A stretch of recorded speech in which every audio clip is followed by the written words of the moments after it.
नमस्कार दोस्तों, स्वागत है आपका सोशल नोट चैनल पर। मित्रों, हम लोग टीजीटी, पीजीटी, जीआईसी, जीडीसी आदि राजनीति विज्ञान से संबंधित सभी परीक्षाओं के लिए कुछ महत्वपूर्ण प्रश्नों को यहाँ पर सॉल्व करते हैं, जिसमें से कुछ 10 महत्वपूर्ण प्रश्न आपके सामने इस श्रृंखला के अंतर्गत आते हैं। तो आज हम लोग इसी को आगे बढ़ाते हुए देखेंगे। आज के महत्वपूर्ण 10 प्रश्नों को ध्यान से देखिएगा।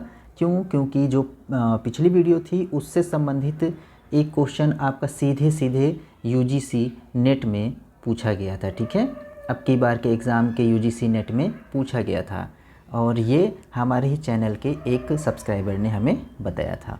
ठीक है, तो सभी प्रश्नों को ध्यान से देखिएगा, क्योंकि आगामी परीक्षाएं आपकी टीजीटी और पीजीटी के लिए लगी हुई हैं, जो कि बहुत ही महत्वपूर्ण हैं। और अगर सफलता पाना है और जॉब पानी है तो आप लोग बहुत ही अच्छे से पढ़ाई करिए और साथ में लगे रहिए। तो आइए देखते हैं आज के महत्वपूर्ण प्रश्नों को। देखेंगे आज का पहला प्रश्न है, अ फ्रेमवर्क ऑफ पॉलिटिकल एनालिसिस पुस्तक के लेखक हैं।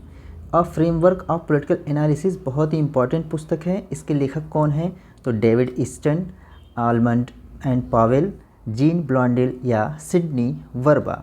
तो दोस्तों, इसका सही उत्तर हो जाएगा आपके डेविड ईस्टन। ठीक है, इसका सही उत्तर क्या है? आपके जो डेविड ईस्टन हैं, डेविड ईस्टन ने इस पुस्तक की रचना a framework of political analysis की रचना 1965 में की थी। ठीक है, तो ये डेट याद रखिएगा, अ framework of political analysis.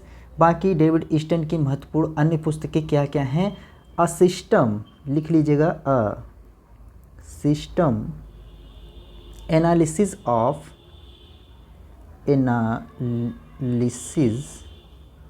Of political life. एक तो ये हो गई। दूसरी इनकी एक महत्वपूर्ण पुस्तक है varieties of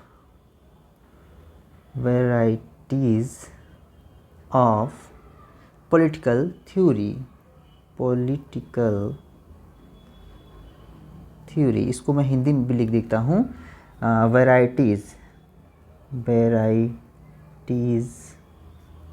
of political theory. ऊपर वाला है a system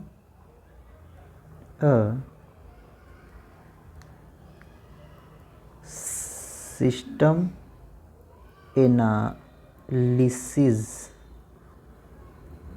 of political life. ठीक, ये इनकी अन्य महत्वपूर्ण पुस्तकें हैं। बाकी अ फ्रेमवर्क ऑफ पॉलिटिकल एनालिसिस बहुत ही महत्वपूर्ण पुस्तक होगी। अगला देखिएगा, दूसरा प्रश्न है आज का महत्वपूर्ण, spirit of laws. The spirit of laws पुस्तक के लेखक कौन हैं? तो ऑप्शन में आपके पास रूसो, मॉन्टेस्क्यू, हेनरी मैन या दुर्गादास बसु। तो दोस्तों, इसका सही उत्तर क्या हो जाएगा? मॉन्टेस्क्यू। ठीक है ना, मॉन्टेस्क्यू, जिन्होंने अपनी पुस्तक द स्पिरिट ऑफ लॉज, ठीक, द स्पिरिट ऑफ लॉज की रचना 1748 में की। ठीक है ना, 1748 में की, द स्पिरिट ऑफ लॉज।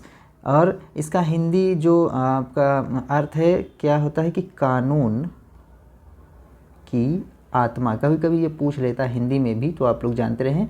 कानून की आत्मा नामक पुस्तक के लेखक कौन है? मॉन्टेस्क्यू। मॉन्टेस्क्यू एक कैसे विचारक थे? फ्रांसीसी विचारक थे। कहाँ के थे? ये फ्रांसीसी विचारक थे। और इनका महत्वपूर्ण एक सिद्धांत है, क्या, बहुत बार पूछा जाता है, बहुत ही अच्छे से नोट डाउन करिएगा, शक्ति पृथक्करण का सिद्धांत। ठीक है ना, शक्ति पृथक्करण का सिद्धांत किसके द्वारा दिया गया है? तो ये आपके मॉन्टेस्क्यू के द्वारा दिया गया है। ठीक है, शक्ति पृथक्करण का सिद्धांत पूछता है कभी कभी किसके द्वारा दिया गया है, तो ये आपके मॉन्टेस्क्यू हो जाएंगे। ठीक है, इनका एक और महत्वपूर्ण पुस्तक है पर्शियन लेटर। ये भी कभी कभी पूछता है, पर्शियन लेटर, ये भी नोट डाउन आप लोग कर लीजिएगा। ठीक है, बाकी सबसे इम्पॉर्टेंट है द स्पिरिट ऑफ लॉज, ठीक, और एक शक्ति पृथक्करण का सिद्धांत। ठीक है ना, ये बहुत ही महत्वपूर्ण है, दोनों ही पूछा जा सकता है। अगला प्रश्न देखेंगे तीसरा इसी प्रकार से, लौह अवधारणा, लौह अवधारणा शब्द का किसने प्रचलित करवाया था? ठीक है, चर्चिल ने फुलटन भाषण के द्वारा, रीगन ने राष्ट्र के नाम संबोधन के द्वारा, निक्सन ने रेडियो संदेश द्वारा, जॉर्ज बुश ने राष्ट्रपति चुनाव के समय।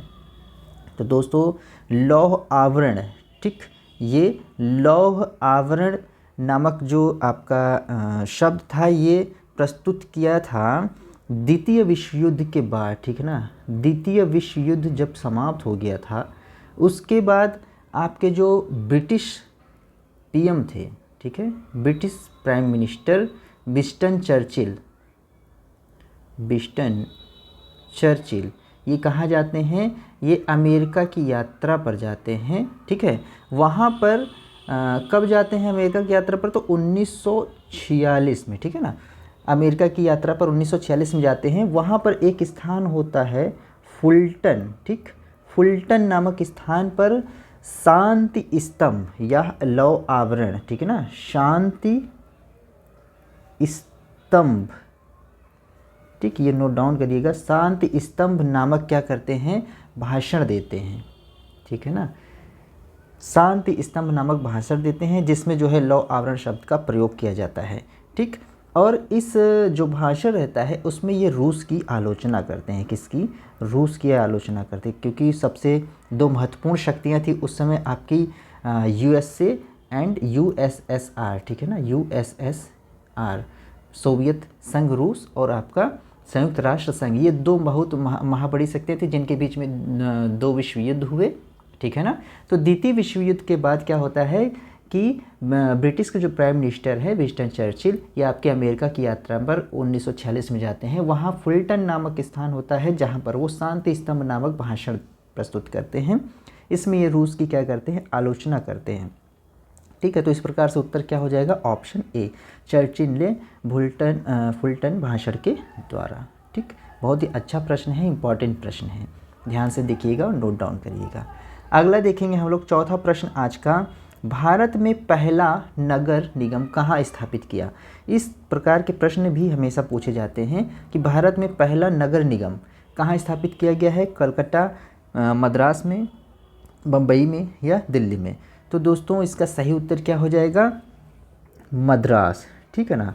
तो मद्रास में जो है आपका सबसे पुराना नगर निगम है, ठीक है ना, सबसे पुराना नगर निगम है, क्योंकि सर्वप्रथम यहीं पर जो है कब 1688 में यहाँ पर नगर निगम की स्थापना की गई, ठीक है ना, मद्रास में नगर निगम स्थापित, ठीक।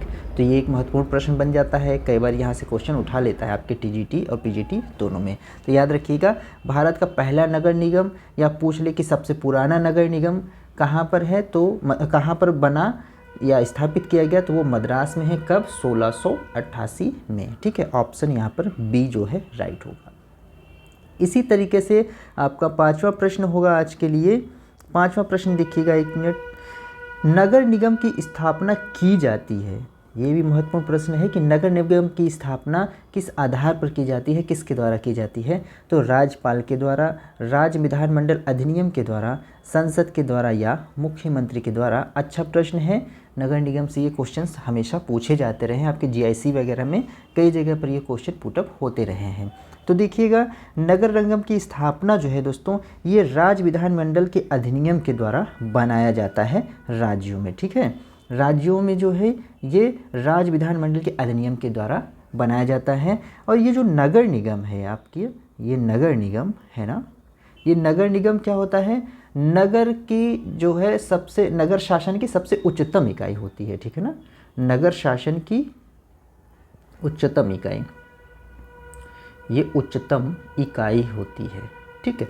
साथ ही साथ एक चीज़ और है जो याद रखने वाली है, नोट करके आप नोट डाउन कर लीजिएगा कि दिल्ली का जो नगर निगम है, दिल्ली का नगर निगम, ठीक, इसकी स्थापना का अधिकार, ठीक है ना, इसकी स्थापना का अधिकार जो है ये आपका संसद के पास है, ये आप एक चीज़ थोड़ा सा याद करिएगा, इसको नोट करके लिख लीजिएगा। जो दिल्ली का नगर निगम है, दिल्ली का नगर निगम, इसके स्थापना का अधिकार किसके पास है? तो वो संसद के पास है, ठीक। क्योंकि ये दिल्ली राष्ट्रीय राजधानी क्षेत्र है, इसलिए इसके नगर निगम की स्थापना का अधिकार किसके पास होता है? संसद के पास। बाकी राज्यों में नगर निगम की स्थापना का अधिकार आपके जो राज्य विधानमंडल अधिनियम के द्वारा है, उसके द्वारा किया जाता है, ठीक। बहुत ही अच्छा प्रश्न है, इसलिए इसको मैंने यहाँ पर रखा हुआ है। बहुत ही इंपॉर्टेंट क्वेश्चनों को रखने की कोशिश किया हूँ, ताकि जिससे आपको प्रश्न वहाँ पर मिल सके। देखिएगा, इसी प्रकार से छठवां प्रश्न होगा आज का, राष्ट्रीय एकता परिषद का उद्भव कब हुआ? भाई, राष्ट्रीय एकता की बात हमेशा ही होती है, और बहुत ही अच्छा और महत्वपूर्ण प्रश्न ये बनेगा यहाँ से कि राष्ट्रीय एकता परिषद का उद्भव कब हुआ था? तो सन 1950 में, 1952 में, 1961 में, 1986 में। तो इसका सही उत्तर क्या है दोस्तों? तो इसका सही उत्तर है सन 1961 में, ठीक है, ऑप्शन सी। तो 1961 में जो तत्कालिक प्राइम मिनिस्टर थे आपके जवाहरलाल नेहरू, ठीक है ना, उनके द्वारा जो है राष्ट्रीय एकता परिषद की स्थापना की गई थी, ठीक। और इसकी पहली बैठक जो है, पहली बैठक अगर पूछा जाए राष्ट्रीय एकता परिषद की प्रथम बैठक कब हुई थी, तो प्रथम बैठक आपका 1962 में हुआ था, 1962 में। अब इसके जो महत्वपूर्ण चीज़ें हैं वो जान लेते हैं। जो राष्ट्रीय एकता परिषद की स्थापना क्यों की गई? तो इसकी स्थापना जो भारत में, इसको नोट डाउन कर लीजिए, कभी कभी ये पूछता है कि स्थापना क्यों की गई है, ठीक है, स्थापना क्यों की गई है। तो भारत में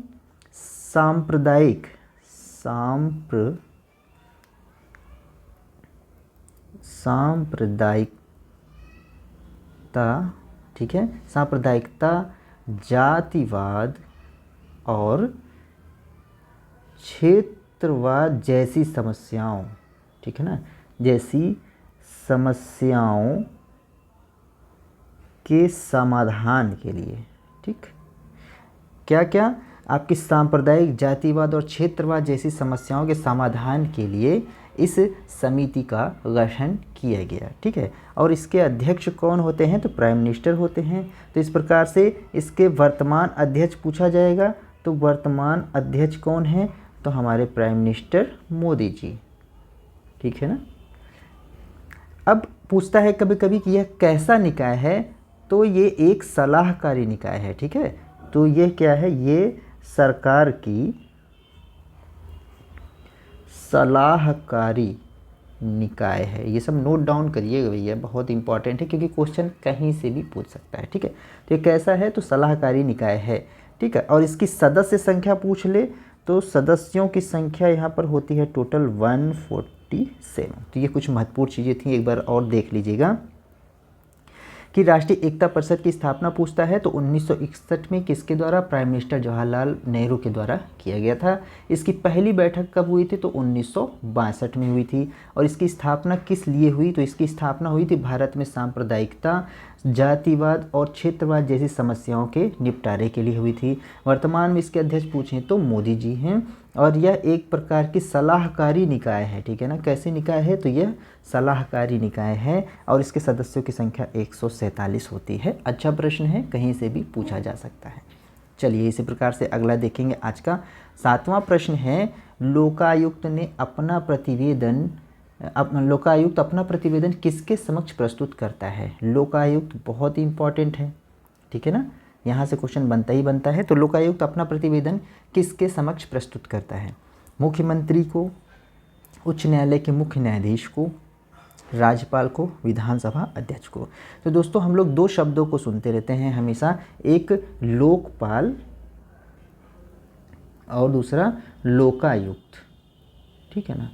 तो ये थोड़ा सा जानने की आवश्यकता है। तो जो लोकपाल होता है वो केंद्र सरकार की व्यवस्था होती है, लोकायुक्त होता है वो राज्यों में व्यवस्था की जाती है।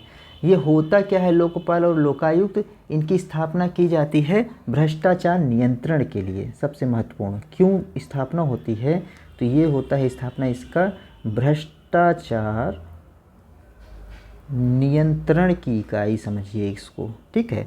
ये भ्रष्टाचार नियंत्रण की एक तरीके से एक इकाई है। इसके भ्रष्टाचार नियंत्रण के लिए क्या होता है कि केंद्र में लोकपाल और राज्यों में लोकायुक्त की स्थापना की जाती है।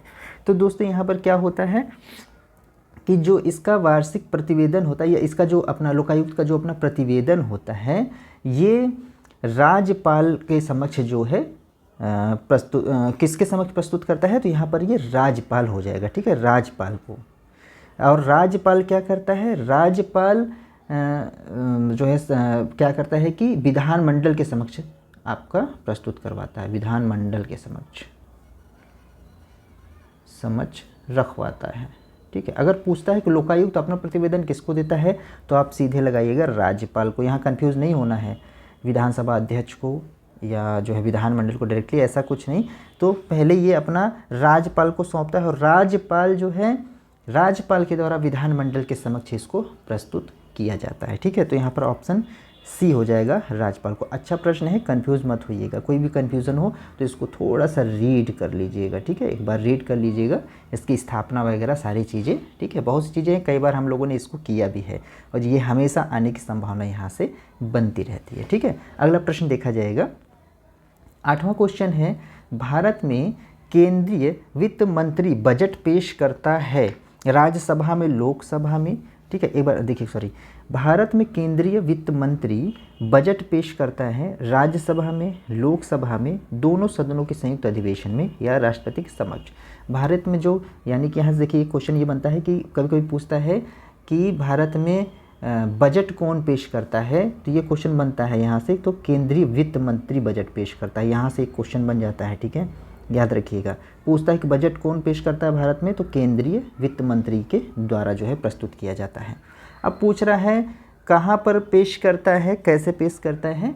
तो दोस्तों सबसे पहले जान लेंगे जो ये बजट का प्रावधान है, ठीक, ये जो हमारा आर्टिकल नंबर बहुत इंपॉर्टेंट है 112, ये सीधे ये प्रश्न पूछता है कि बजट का प्रावधान किस अनुच्छेद के तहत दिया गया है, तो 112 अनुच्छेद 112 के अंतर्गत दिया गया है। लेकिन सबसे महत्वपूर्ण बात, वहाँ पर बजट शब्द का प्रयोग कहीं नहीं किया गया है। बजट की जगह क्या शब्द वहाँ पर प्रस्तुत किया गया है, वार्षिक, इम्पॉर्टेंट है, वार्षिक वित्तीय विवरण, ठीक है, वार्षिक वित्तीय विवरण, यानी कि आप इसको कह देते हैं बजट, ठीक है। वार्षिक वित्तीय विवरण नाम से यहाँ पर उद्धृत है या इसको यहाँ पर वार्षिक वित्तीय विवरण जो है लिखा गया है, ठीक है। आर्टिकल नंबर 112, ये यहाँ से सीधे क्वेश्चन ये पूछता है। इसमें क्या होता है कि जो वित्त मंत्री है, वित्त मंत्री क्या करते हैं कि राष्ट्रपति की अनुमति से, ठीक है ना, राष्ट्रपति की पूर्व अनुमति से मतलब पहले से अनुमति ली जाती है। कहाँ पेश करता है, तो लोकसभा में, ये लोकसभा में प्रस्तुत करता है, ठीक, ये नोट डाउन करिएगा, राष्ट्रपति की पूर्वानुमति से, बहुत इंपॉर्टेंट है, ठीक है। यहाँ से क्वेश्चन कैसे भी घुमा के पूछ सकता है, पूछेगा कि केंद्रीय वित्त मंत्री बजट कहाँ कैसे पेश करता है, तो ये राष्ट्रपति की पूर्वानुमति से लोकसभा में बजट पेश करता है। कहाँ पर, तो लोकसभा में। तो यहाँ पर सही उत्तर क्या हो जाएगा, ऑप्शन बी, यानी कि लोकसभा। पूछता है किस आर्टिकल के अंतर्गत दिया गया है बजट का प्रावधान, तो 112 के अंतर्गत। पूछ लेगा किन शब्दों का प्रयोग किया गया है बजट के लिए, तो वार्षिक वित्तीय विवरण शब्द का प्रयोग किया गया है, ना कि बजट शब्द का। कभी कभी पूछता है कि बजट को कौन प्रस्तुत करता है, तो वहाँ पर हो जाएंगे आपके केंद्रीय वित्त मंत्री, ठीक है। देखेंगे इसी प्रकार से 9वां प्रश्न, जो कि ये भी इम्पोर्टेंट है। कह रहा है राज्यपाल की अनुपस्थिति में उसके पद को कौन ग्रहण करता है, किसके अनुपस्थिति में, राज्यपाल की अनुपस्थिति में, ठीक है ना। राज्यों के एक राज्यपाल होता है या 2 राज्यों के एक राज्यपाल होते हैं या कई राज्यों के राज्यपाल हो सकते हैं, ये भी क्वेश्चन पूछता रहता है। तो पूछ रहा है कि यहाँ राज्यपालियों की अगर अनुपस्थिति हो तो उसके पद को कौन ग्रहण करेगा। ऑप्शन में है आपके पास राष्ट्रपति, प्रधानमंत्री, मुख्यमंत्री या उच्चतम न्यायालय का मुख्य न्यायाधीश, माने कि सुप्रीम कोर्ट का चीफ जस्टिस। अब देखिएगा, तो दोस्तों यहाँ पर जो राज्यपाल की अनुपस्थिति होती है, उस दशा में आर्टिकल नंबर नोट डाउन करेंगे। आर्टिकल नंबर 160 में प्रावधान किया गया है, ठीक है ना। 160 में प्रावधान क्या है कि किसी विशेष स्थिति या परिस्थिति पर या किसी ऐसी स्थिति में जब राज्यपाल उपस्थित ना हो, उस स्थिति में राज्यपाल के कार्यों का कार्यवाहन कौन करेगा, तो वहाँ पर राष्ट्रपति होते हैं, ठीक है ना। राष्ट्रपति जो है राज्यपाल के कार्यों का निर्वहन करेंगे। राज्यपाल के कार्यों या पद का, ठीक है, एक तरीके से लिख ले, पद का निर्वहन, ठीक है। ये अच्छा क्वेश्चन है और कई बार ये पूछा जाता है, ठीक है। एक बार और देखिएगा, पूछ रहा है कि राज्यपाल की अनुपस्थिति में उसके पद को कौन ग्रहण करता है, तो ऑप्शन ए यहाँ पर राष्ट्रपति हो जाएगा। ये प्रावधान कहाँ पर है, तो आर्टिकल नंबर 160 के तहत दिया गया है। ये अनुच्छेद 160 के तहत क्या कहा गया है कि जब राज्यपाल किसी परिस्थिति या स्थिति में राज्यपाल अपने कार्यों को करने में सक्षम ना हो या अनुपस्थित हो, इस तरीके से कई और बातें हैं, तो उस स्थिति में अगर राज्यपाल नहीं होता है तो स्थिति में उसके जो कार्य हैं उसका निर्वहन कौन करेगा, तो वो राष्ट्रपति होता है हमेशा, और कोई मत लगाइएगा, यहाँ पर ऑप्शन ए राइट होगा। अच्छा प्रश्न है, ध्यान से पढ़ेंगे। अगला देखिएगा, 10वां क्वेश्चन है और आज का आखिरी प्रश्न है और आशा करेंगे कि पसंद आएगा।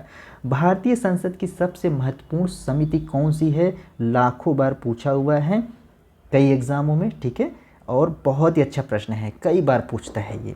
तो भारतीय संसद की सबसे महत्वपूर्ण समिति कौन सी है भाई, लोक लेखा समिति, प्राक्कलन समिति, लोक आश्वासन समिति या याचना समिति।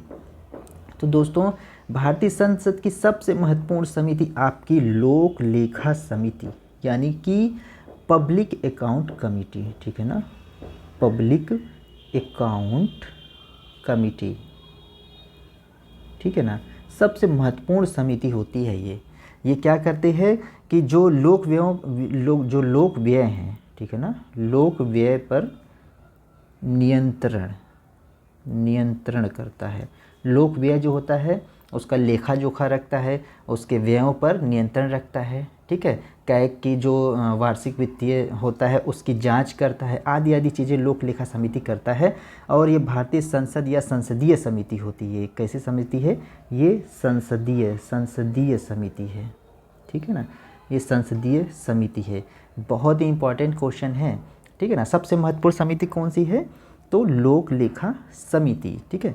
इसके सदस्यों की संख्या कितनी होती है, तो टोटल जो है इसके सदस्य कितने होते हैं, कुल 22, ठीक है, टोटल 22 होते हैं, जिसमें से लोकसभा के इसमें होते हैं 15 सदस्य, ठीक, और प्लस राज्यसभा के इसमें होते हैं आपके 7 सदस्य, यानी कि टोटल कितने हो गए, कुल 22 सदस्य।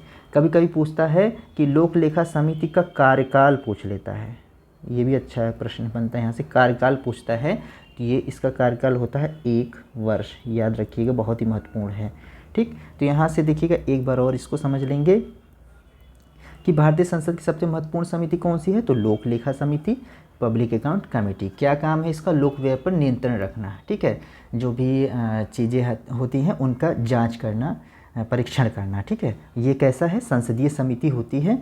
इसमें टोटल सदस्य संख्या कुल होती है 22, जिसमें से लोकसभा से 15 और राज्यसभा से 7 सदस्य होते हैं, यानी कि टोटल 22।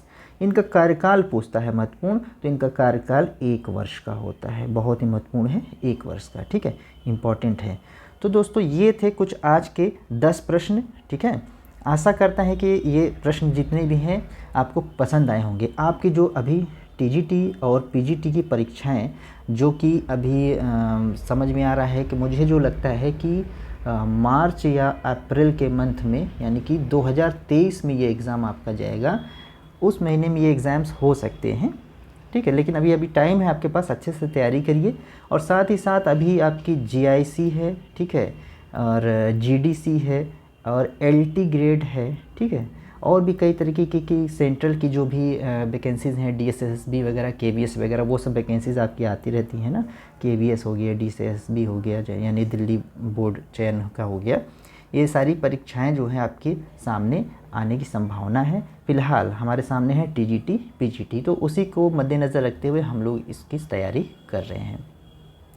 तो वीडियो कैसा लगा आप लोगों को एक बार कमेंट बॉक्स में ज़रूर बताइएगा, और अगर कुछ भी बेनिफिशियरी लगा हो, आपको अगर अच्छा लगा हो तो कमेंट ज़रूर करिएगा, ताकि आपके जो कमेंट हैं या लाइक से हमें प्रोत्साहन मिलता है कि हम आपके लिए ऐसी वीडियो बना सकें। ठीक है ना। आप अगर लाइक और शेयर करेंगे, सब्सक्राइबर्स बढ़ेंगे तो मुझे अच्छा लगेगा, मतलब मुझे एक अलग से प्रोत्साहन जगेगा मेरे अंदर कि हम आपके लिए कुछ करें। और अगर आप कोई रिएक्ट नहीं करेंगे तो मेरा भी मन बिल्कुल नहीं करता है। ठीक है, इसलिए आशा करेंगे वीडियो पसंद आई होगी तो आप लोग लाइक शेयर करिए और अधिक से अधिक लोग सब्सक्राइब करिए। ठीक है, बाकी हम लोगों की डेली क्लासेज जो है 7 से 8 बजे के बीच में लाइव रहती हैं, और आप लोग इसको ज्वाइन करिएगा। और हर संडे को यहाँ पर टेस्ट भी होता है, आप चाहें तो चले जाएं मेरा यूट्यूब चैनल पर, वहाँ पर जाकर देखेंगे तो 8-9 टेस्ट जो है हो चुके हैं, तो आप उसको ज्वाइन कर सकते हैं। ऑनलाइन टेस्ट होता है, आप उसको ज्वाइन कर लीजिए, उसकी आंसर की भी आपको वहीं पर मिल जाएगी। ठीक है, अभी लेटेस्ट संडे को एक टेस्ट हुआ है, आप उसको ज्वाइन कर सकते हैं। ठीक है, आशा करते हैं कि आपको वीडियो पसंद आई होगी। चलिए मिलते हैं फिर ऐसे ही एक वीडियो के साथ। बहुत बहुत धन्यवाद। जय हिंद।